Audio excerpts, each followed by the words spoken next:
Buenas tardes. Creo que ha sido un gran éxito, ¿no? Estamos muy llenos. Vamos a recortar un poquito la presentación para que os pueda firmar a todos y que tengáis tiempo un poco ¿no? de estar hablando con él después. Sí que mucha gente se ha quedado fuera, pero me han comentado desde la editorial que os va a intentar firmar a todos dentro de lo posible y que sepáis que se está grabando, así que bueno, lo subirá y los que no podéis verlo bien, pues lo vais a poder ver directamente en YouTube, que ya sabéis que su página, ¿no? tiene muchos seguidores y ahí está. Yo pensaba introducirle, pero yo, visto lo visto, creo que no hace falta, ¿no? que le conocéis todos, pero sí quiero leer una cita que él se describe por sí solo, ¿no? Entonces, que me pareció muy interesante al leerlo, ¿no? Que él dice: me hace gracia que algunas personas me llamen intelectual, filósofo o hasta youtuber, cuando yo soy realmente la antítesis viva de todo eso. Ni hablo para engañar, ni escribo para seducir a tontos, ni me identifico con el medio que uso para hacer público mi pensamiento, pero la gente no nos quiere como somos, sino como imagina que nos necesita para satisfacción personal de sus placeres o fobias, ¿no? Entonces me pareció muy interesante, junto con esta definición también decía que eres un mal escritor porque trata mal a sus lectores, en el sentido de decir que hace pensar a los lectores, ¿no? Entonces estamos aquí hoy para pensar un poco, ¿no? sobre la sociedad en la que vivimos. Sobre todo a mí me gustaría que os quedarais con la pregunta que él expone en el libro, que es una tesis suya, que es ¿qué vas a hacer cuando la realidad destruye tus sueños? ¿no? Que es una pregunta clara que él empieza en el libro. Todos le conocéis, ¿no? Sabéis un poco su pensamiento sobre la ilustración, ¿no? que va, digamos, un poco, hace una crítica muy clara a la ilustración, entendida como el momento pues, en que Europa comienza a sustituir la realidad por sistemas abstractos de ideas, ¿no? Entonces, frente a ese racionalismo ilustrado, que él considera idealista, que también hablaremos de eso, Jesús defiende, digamos, reivindica la literatura del siglo de oro español, ¿no? Especialmente autores como Cervantes o Quevedo, porque en ellos ve una forma de racionalismo mucho más directa y crítica, ¿no? Y vinculada a la realidad. Entonces, junto con esto, que digamos el libro, que es lo que tiene, ¿no? El fracaso de la felicidad, ¿no? Digamos que, según Jesús, el idealismo no es otra cosa que miedo a la realidad, ¿no?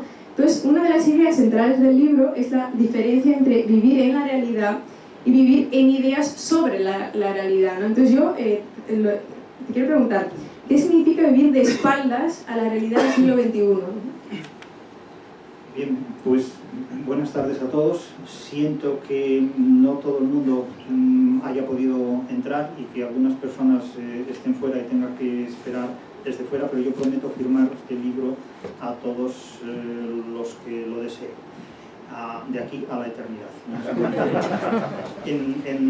Quiero agradecer a la FENAC la acogida que me ha brindado, a la editorial HarperCollins la edición de este libro y por supuesto a Preslava Boneva, que ha tenido la amabilidad de acompañarme aquí hoy en esta presentación. Inmediatamente ya respondiendo a la pregunta que plantea, vivir de espaldas a la realidad supone vivir para el fracaso, porque lo que de ninguna manera podemos hacer es cerrar los ojos a lo que tenemos delante. Este libro, evidentemente, El fracaso de la felicidad, no habla de la felicidad como fracaso, habla del fracaso que hay que evitar y de la felicidad que hay que preservar. Pero claro, imagínense ustedes que si ponemos un título de estas dimensiones, ya nos ahorramos escribir el libro. Es decir, los títulos tienen que ser muy sintéticos y muy expresivos y tienen también que dar mucho que pensar para que de alguna manera el lector que los tenga delante diga, bueno, pues esto no es así, esto debería haberse titulado de otra manera. Bien, pero se titula así. Vivir de espaldas a la realidad es reunir los mejores requisitos para fracasar. Vivir de cara a la realidad es realmente muy duro. Es muy duro porque la realidad es durísima. ¿Qué les voy a decir yo a ustedes? Claro, tratamos de lo de siempre, de pagar un alquiler, de comprar una vivienda, de encontrar un trabajo estable, de establecer relaciones de pareja, y es bastante difícil, es muy difícil. Hay algunas soluciones parciales, como son, por ejemplo, convertir a la sociedad a la que nos tenemos que enfrentar en una pseudo-sociedad. en un gremio, en una secta, en un grupo, donde la sociedad quede reemplazada por una comunidad, donde todos nosotros compartimos valores o ideas comunes y eso nos hace más fuertes a la hora de enfrentarnos a la realidad. Pero esto resulta también bastante difícil. De hecho, la principal comunidad es la de la alianza, cuando dos personas deciden unirse y formar un grupo para hacer frente a la realidad. Esa es la relación de alianza. Pero hasta esa se combate terriblemente, porque parece que en el siglo XXI se educa a la gente para que todo el mundo se pelee con todo el mundo y para inhabilitar la capacidad humana que hace posible las relaciones, sobre todo entre dos personas. Por eso yo he insistido mucho recientemente en que el amor es uno de los aspectos más peligrosos para quienes no pueden mercantilizarlo.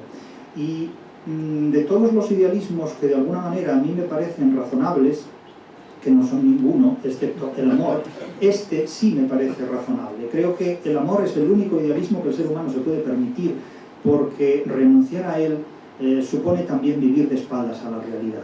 O sea, no se puede uno negar a disfrutar de la experiencia del amor, porque además esa no se puede mercantilizar. Se puede mercantilizar casi todo en este mundo, de hecho ya se encarga el comercio de hacerlo, pero el amor se le hace duro al comercio, no lo puede mercantilizar, y precisamente como se le hace duro, le ha declarado la guerra en muchísimos aspectos, ¿no? Entonces, por eso hemos dicho recientemente que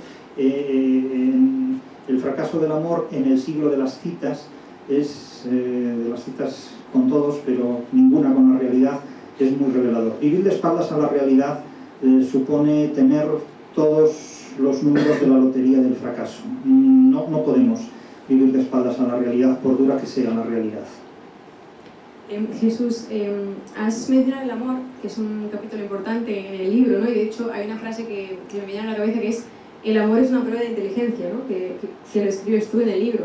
Entonces yo te quería preguntar, ¿sabemos hoy amar o simplemente consumimos relaciones, ¿no? Bueno, yo eso no lo sé, porque no sé lo que hace la gente con su inteligencia y con el amor.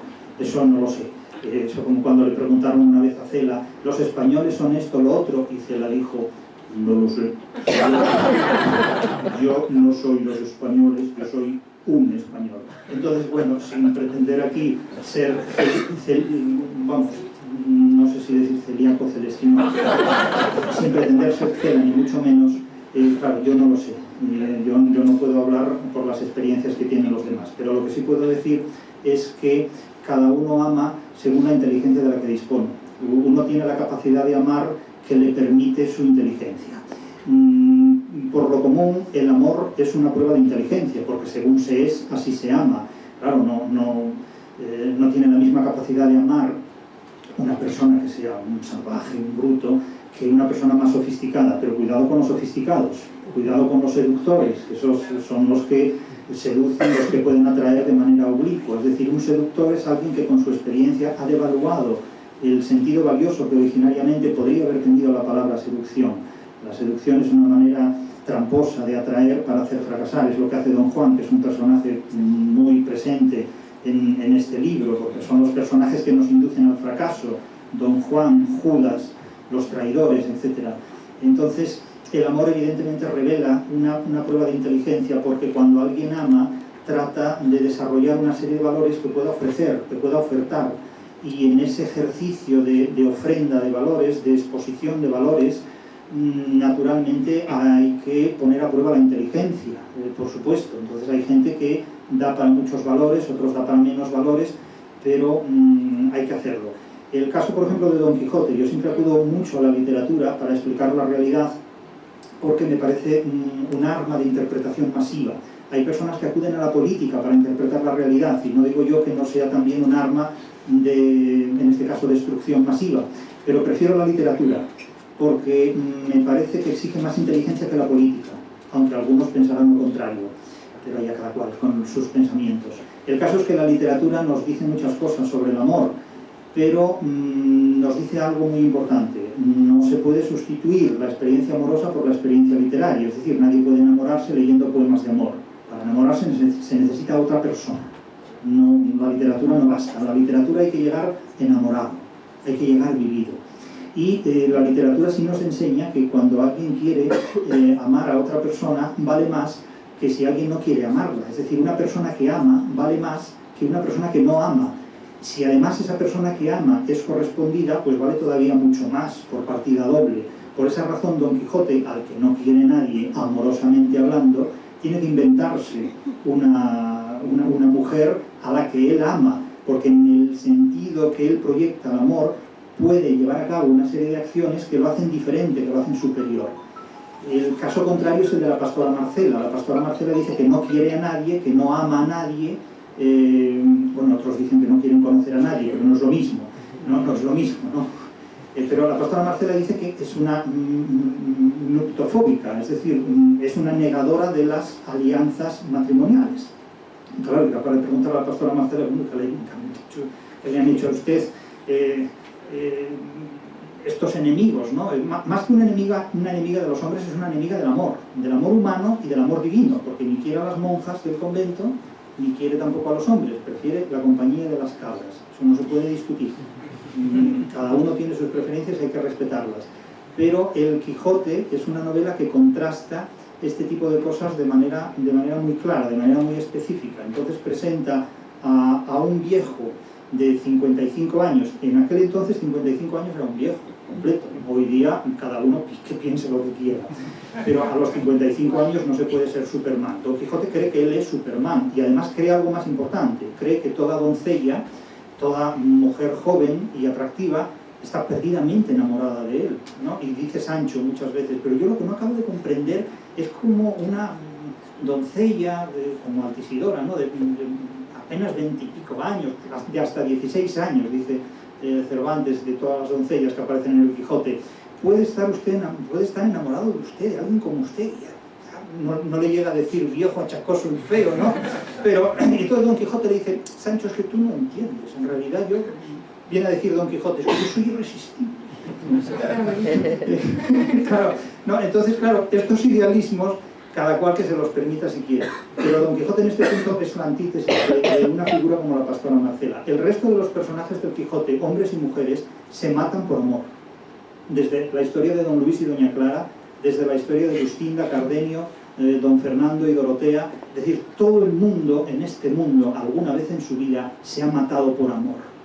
Claro, de hecho, al final, ¿no? Como que comentas que en el Quijote renuncia a ser Quijote, pero no renuncia al amor, ¿no? A Dulcinea nada. Es decir, cuando al final Don Quijote dice yo no quiero saber más de libros de caballerías, incluso pone en el testamento, como se ha recordado recientemente por parte de Ramón Rubinat, que pone en el testamento de que su sobrina se case con quien quiera, pero si se casa con alguien que ha oído hablar de libros de caballerías, queda desheredada automáticamente, ¿no? Es decir, que hace apostasía de todo menos de Dulcinea. Es decir, de Dulcinea del Toboso la preserva de esa depuración. Lo cual quiere decir que la novela deja al amor intacto. Es que el amor es mucho más valioso de lo que parece, es mucho más valioso de lo que actualmente nos cuentan. Parece que hoy el amor tiene muchos enemigos, era algo impensable. Yo jamás pensé que podía vivir en una sociedad que hubiera hecho del amor un sentimiento aborrecible. Los aborrecibles, a mi juicio, son quienes consideran aborrecible una experiencia tan valiosa como es el amor. Sí, de hecho, o sea, podría conectar con lo que está diciendo un poco el mercado en el que vivimos, ¿no? Que tú hablas mucho de Estado, mercado, democracia, ¿no? Entonces hay una cita, me gusta citar porque qué mejor que citar, ¿no? a Jesús, que es: el capitalismo contemporáneo, con sonrisa de multinacional y alma de soviet, han normalizado la miseria decorada con eufemismos cada día más mordientes y aplaudidas, ¿no? Entonces yo te quería preguntar, ¿cómo influyen las dinámicas del mercado en la forma de que nos relacionamos con los demás? Pues a mi juicio influye mucho, y lo que yo voy a decir ahora puede constatarlo cualquiera que coincida con mi criterio. La sociología y la psicología pueden confirmarlo evidentemente. Hoy día lo que gobiernan no son los estados, gobierna el mercado. Si hubiéramos vivido en el año 1270, diríamos que quien gobierna, quien manda es la Iglesia, porque entonces el mercado estaba prácticamente en condiciones de subdesarrollo o inexistencia. Con el Renacimiento, el poder de la Iglesia queda reemplazado por el poder de los estados, y la Iglesia tiene que pactar con el Estado y el Estado con la Iglesia. Son pactos muy de Judas, porque se traicionaron mutuamente, a pesar de las apariencias. O sea, cuando convocan ruedas de prensa históricas, el Estado y la Iglesia parecen como aliados, pero por detrás está Judas. Y el fichaje de cada equipo es el de Judas, son traidores, se traicionan constantemente. Pero en el siglo XXI, y sobre todo después de la Segunda Guerra Mundial, lo que realmente gobierna es el mercado. Y el mercado se ha comido todo cuanto toca con sus manos. Y se ha comido al Estado también. Entonces hoy día las leyes que imponen los Estados son leyes que satisfacen básicamente al mercado. Y nosotros somos, más que ciudadanos de un Estado, consumidores de un mercado, porque es que no tenemos otra alternativa. Los Estados gobiernan más para el mercado que para nosotros. Y esto no es que sea bueno o malo, en este juicio no entro. Entro en que esto es así. Y me dirán algunos, bueno, pero es que el Estado también impone normas al mercado. Sí, normas al mercado que perjudican al consumidor, pero no a los grandes niveles mercantiles. Pero hay algo que el mercado no puede comprar ni vender, que es el amor. Puede comprar y vender el sexo, puede comprar y vender muchos sucedáneos del amor, pero es que el amor no lo puede comprar ni vender. Y entonces, como no lo puede mercantilizar, habla mal de él. Voy a tocar un tema que me interesa, como no tenemos mucho tiempo, sobre todo porque hay gente joven. Yo creo que nos interesan mucho las universidades, las viviendas, la salud mental, ¿no? Que son temas que trata y son en profundidad, ¿no? Porque cita muchísimas estadísticas, ¿no? Entonces a mí me llama la atención porque digamos que citas unas cuantas estadísticas que hay más de 175% de bajas en jóvenes por salud mental, ¿no? Es preocupante. Entonces, yo te quería preguntar, si vivimos en época con más promesa de felicidad, ¿por qué aumentan las enfermedades mentales? Porque la promesa de la felicidad solo puede hacerla la serpiente del paraíso. Es que la serpiente del paraíso les prometió a aquellos dos infelices que iban a ser felices cuando ya lo eran, no lo sabían. Les prometió que iban a ser como dioses, ¿no? Les prometió el oro y el oro, el oro y el oro. Así de simple, ustedes ya me comprenden. El oro y el oro, y más oro todavía. Eso fue lo que les prometió la serpiente del paraíso, traducido al siglo XXI. De tal manera que ellos ingenuamente creyeron en esa promesa y comieron del fruto prohibido. Y automáticamente su jefe les dijo: ¿qué habéis hecho? Me habéis traicionado, entonces ahora fuera. Y claro, el gran problema de la felicidad es que es una promesa que se hace en un cheque en blanco, porque nadie puede prometer la felicidad. Pero sin embargo el mercado ha convertido esa promesa en un negocio. Se vende la felicidad pues a través de productos básicamente mercantiles. Nadie va a una clase de literatura para encontrarse con la felicidad. Desde luego nadie va a la universidad a encontrarse con la felicidad, y si va, que vaya y a verá lo que encuentra. Claro, decimos, trabajamos para ser felices, no, trabajamos para ganar dinero. Y con ese dinero se puede comprar la libertad, que a veces lleva aparejada la felicidad.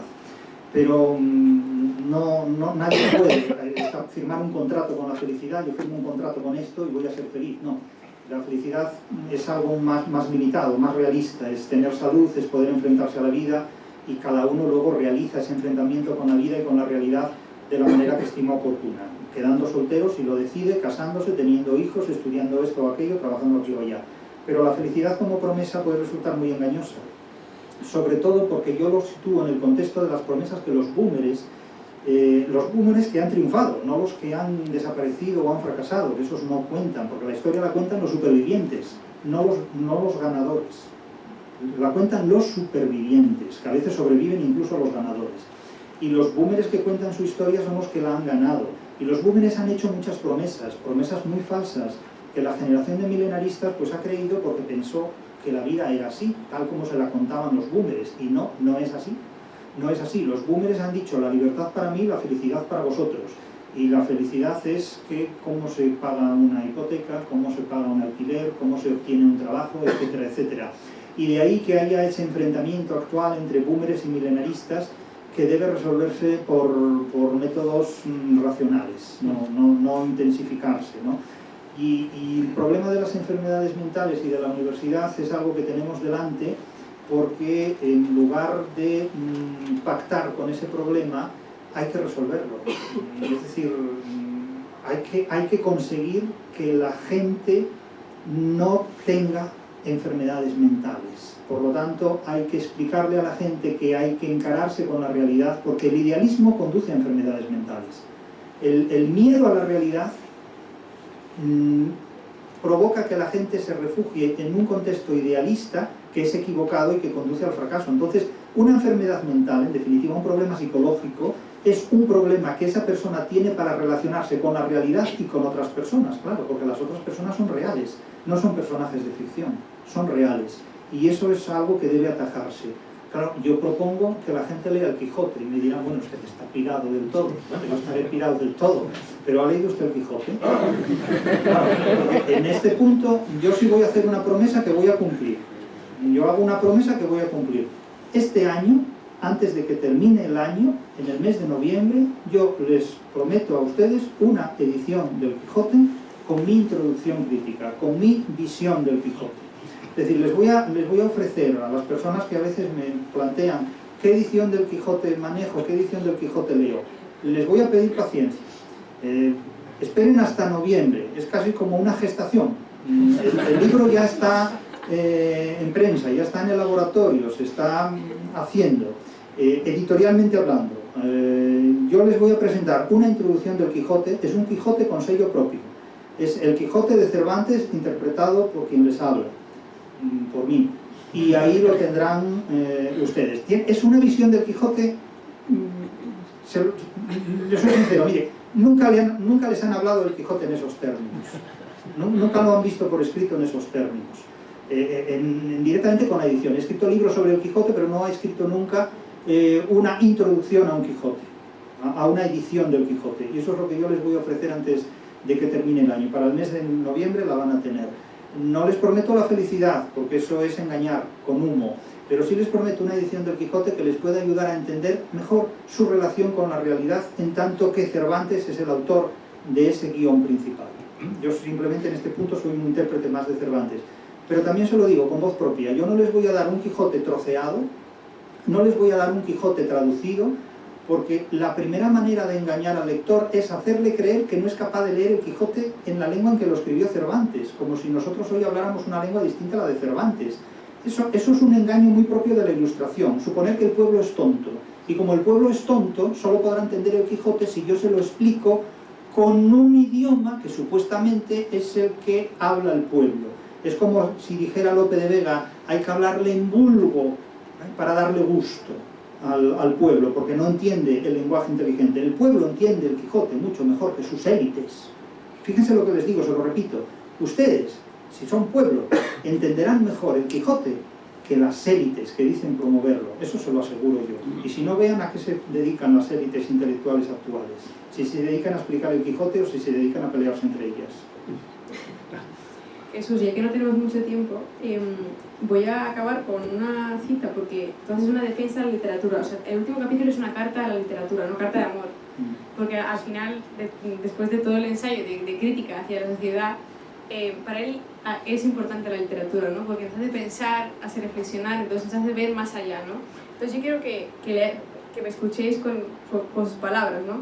Es más fácil silenciar a la democracia que a la literatura. Que tú no sepas interpretarla no significa que la literatura esté callada o silenciada. Significa que no quieren educarte para que la uses. Es decir, para que la leas y la compartas. Nadie desea que pienses en la literatura. Nadie desea que pienses con voz propia. Porque la literatura vale más de lo que crees y mucho más de lo que sospechas. Ellos y tú. Por eso te la quitan. No, la literatura no nos salvará. A la literatura hay que llegar salvados.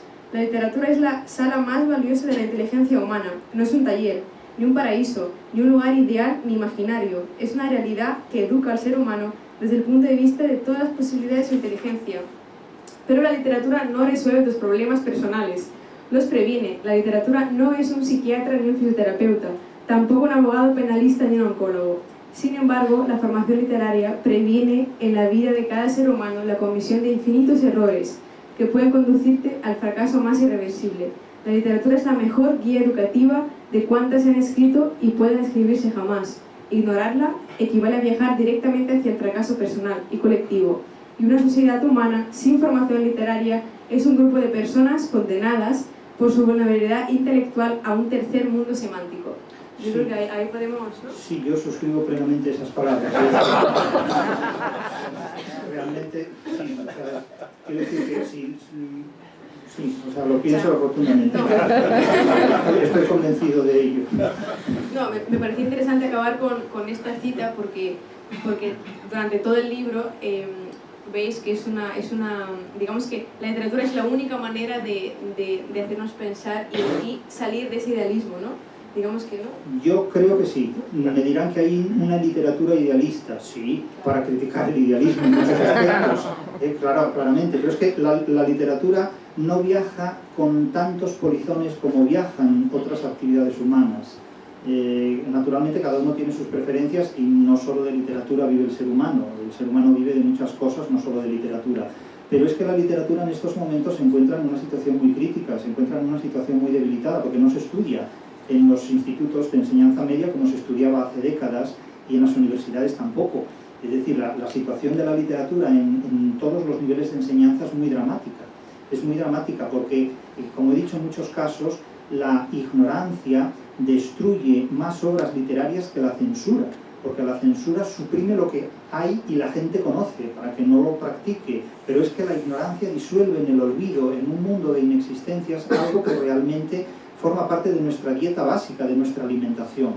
Y no se puede vivir sin literatura y pretender a la vez ser inteligente. Por eso esa carta de amor a la literatura resume o sintetiza tres términos importantes: la carta como comunicación, como alianza entre seres humanos, el amor como forma suprema de esa alianza y la literatura como un territorio dentro del cual los seres humanos pueden intercambiar conocimientos que al margen de la literatura son conocimientos que se desnaturalizan. La literatura humaniza la vida mucho más que otras actividades como puedan ser el derecho penal. Claro, es un ejemplo muy fuerte, ¿no? El derecho penal o incluso la medicina. La medicina se humaniza cuando a veces la literatura la mira con ojos tiernos. No es lo mismo un médico que nos trate como una máquina que un médico pues, que nos trate como alguien que sabe que somos seres humanos y que la enfermedad no se cura solamente con fármacos. Hay una logoterapia, hay un tratamiento que las enfermedades mentales no pueden superar solamente con fármacos. Es decir, la relación humana a veces es el mejor medicamento que tenemos y en la literatura está. Yo quiero invitaros a leer el libro porque el humor que muestra aquí Jesús también está en el libro, es un humor muy inteligente. También nos hemos dejado en el tintero temas como los humanos estamos acompañados con perros muchas veces y no con humanos hoy en día, como el co-living es importante en la sociedad y cómo nos hemos convertido en una sociedad de compartir pisos porque no podemos comprarnos una vivienda digna, también sobre la amistad, el amor, así que yo os invito a que leáis el libro y quiero agradecer a la editorial por haberme invitado a acompañar aquí a Jesús y os lo dejo para la firma que estáis deseando, ¿no? Y hablar con él, ¿no?